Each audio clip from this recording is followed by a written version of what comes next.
Il a été assassiné brutalement et en plus, c'était un homme en chaise roulante. Pourquoi? Parce qu'il a exprimé sa foi sur les réseaux sociaux et ses croyances. Quelle a été la réaction face à cette atrocité? Nous sommes aussi choqués par le silence de nombreux politiques. Propagation des vols d'objets liturgiques, agressions contre les fidèles. Ces violences ne sont pas de simples faits divers. Et ce pays, la France, va arrêter d'écrire son histoire avec une gomme.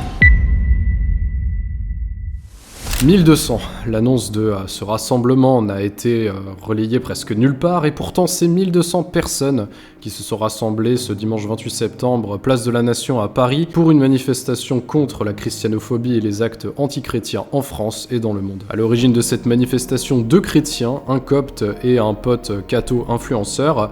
Ils ne se connaissaient pas il y a quelques semaines, mais voilà, il y a eu Achour Sarnaïa. Je ne vous refais pas le déroulé de ce meurtre tragique, j'en ai parlé longuement dans cette vidéo qui s'affiche à l'écran, mais Achour, chrétien irakien en fauteuil roulant, a été poignardé devant son immeuble alors qu'il était en plein live sur les réseaux sociaux, des lives dans lesquels il parlait de sa foi en Christ. Ils étaient d'ailleurs venus nombreux, les Assyro-Chaldéens, à ce rassemblement pour manifester pour leur frère décédé, car ce meurtre est déjà horrible en soi, mais le silence médiatique autour est peut-être pire, car il invisibilise un fait divers pour les médias, qui en dit pourtant long sur la liberté religieuse en France aujourd'hui. C'est ce qui a poussé à lancer cet événement et 1200 personnes à y prendre part pour dire qu'ils n'en pouvaient plus. Parce que je pense qu'il est temps que nos voix soient entendues dans le monde entier. Voilà, on sait ce qui se passe en ce moment et c'est terrible. Il est temps que ça change. Et c'est vrai que dans le monde aujourd'hui, il y a beaucoup de chrétiens qui se font persécuter. Il n'y a qu'à voir au Congo ce qui se passe, il n'y a qu'à voir au Mali ce qui se passe. Et surtout qu'en France, on a de plus en plus ce genre de choses. Et pour moi ça me révolte. Je suis présente ici pour soutenir la cause chrétienne, soutenir tous ces chrétiens qui sont persécutés dans le monde. Il y en a 380 millions.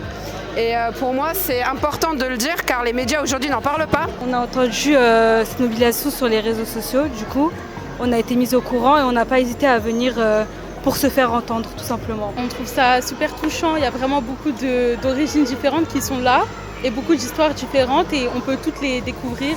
Car ce meurtre n'est clairement pas le premier, et je ne parle pas des incendies d'églises, des actes de profanation, des violences contre les personnes, des vols dans les édifices ou de toutes les procédures judiciaires possibles et inimaginables pour déboulonner la moindre statue d'un saint, parce que faire du mal à son prochain et sa religion semble être devenu un passe-temps pour beaucoup de gens dans ce pays. J'ai été le premier à être choqué qu'à chaque interview, chaque personne que je rencontrais durant cette manifestation, j'avais des personnes qui avaient été eux-mêmes agressées, qui connaissaient un ami qui avait été agressé en raison de sa foi, ou dont la paroisse avait été victime d'une profanation ou d'un vol récemment. Et pour moi, c'est vrai que c'est dur. Et au travail aussi.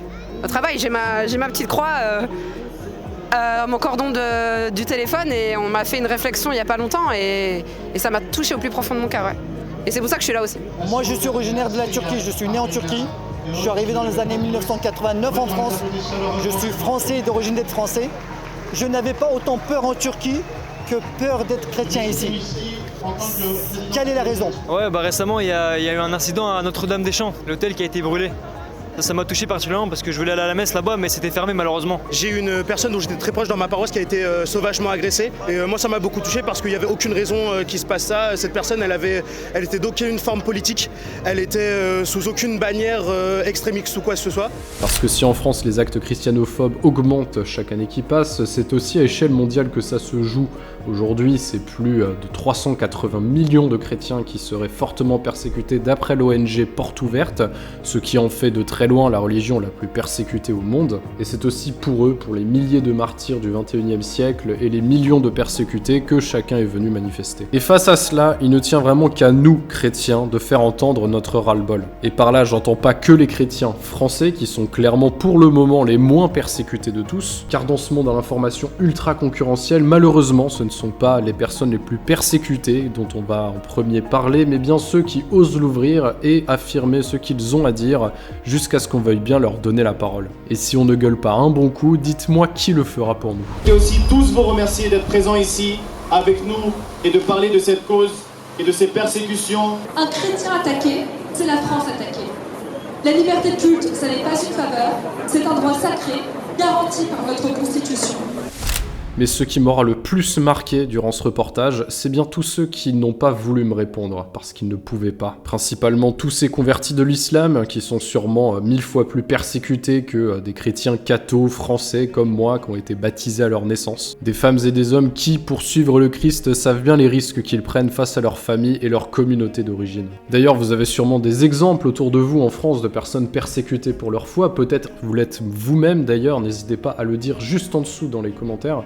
Je pense que l'on pourra être assez surpris de toutes les histoires folles qu'il y a dans notre propre pays où la liberté religieuse est censée être respectée. Car oui, être chrétien aujourd'hui dans l'Hexagone, c'est bien de plus en plus dangereux. Pourtant, pas question de répondre à la haine par la haine. La persécution des chrétiens, on le voit à travers l'histoire, elle peut vraiment venir de partout, pas la peine de faire une fixette sur l'extrême gauche ou les musulmans. Pas question de dénoncer la haine de notre religion en ciblant les croyants d'une autre. Mais entre les humiliations financées par l'argent public, notre argent au JO vu par la terre entière s'il vous plaît, les attaques médiatiques incessantes contre notre communauté pour expliquer qu'en fait c'est les chrétiens le problème en France, toutes les procédures judiciaires dans tous les sens pour éliminer le moindre symbole même de vision chrétienne dans la société, et la voix des croyants sur les sujets de société qui est toujours plus persécutée, voire aujourd'hui pénalement répréhensible, nous avons clairement besoin de mettre ce sujet sur la table politique. Il existe bien plus d'observatoires d'études sur les violences antisémites, anti-musulmanes en France et en Europe, alors même que les chrétiens sont les personnes qui en sont le plus victimes, car visiblement les persécutions ne se valent pas, et face à cela on ne peut pas se taire, on ne peut plus se taire, la vérité elle rend libre, nous devons absolument nous faire entendre aujourd'hui,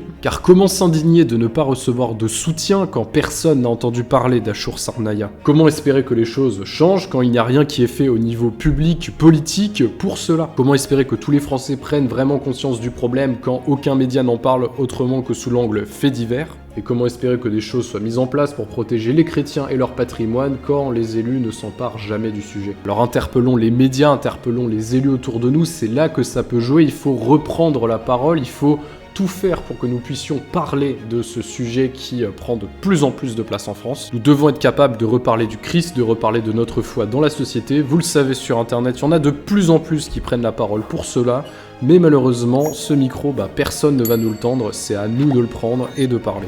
Ça a été juste un moment riche, un moment où on se sent tellement en fraternité avec les chrétiens qui sont persécutés, mais un moment tellement intense de prière, de chant, et de voir ces centaines et des centaines de jeunes qui viennent quasiment de toute la région parisienne, ça fait chaud au cœur. Dès que j'ai mis un pied dans la foule, mais vraiment, j'ai senti une présence puissante du Saint-Esprit, de la présence de cette présence chrétienne qui était là, et waouh! Et là, j'en tremble tellement, ça m'a touché. On a aussi vraiment fait des temps de prière très régulièrement pour que ça reste un rassemblement chrétien et qu'il ne soit pas divisant ou haineux. Je rends grâce à Dieu vraiment que ça se soit bien passé et qu'il y ait eu cette unité, vraiment les gens étaient avec nous et on ne se rend pas compte mais l'énergie des gens nous porte beaucoup.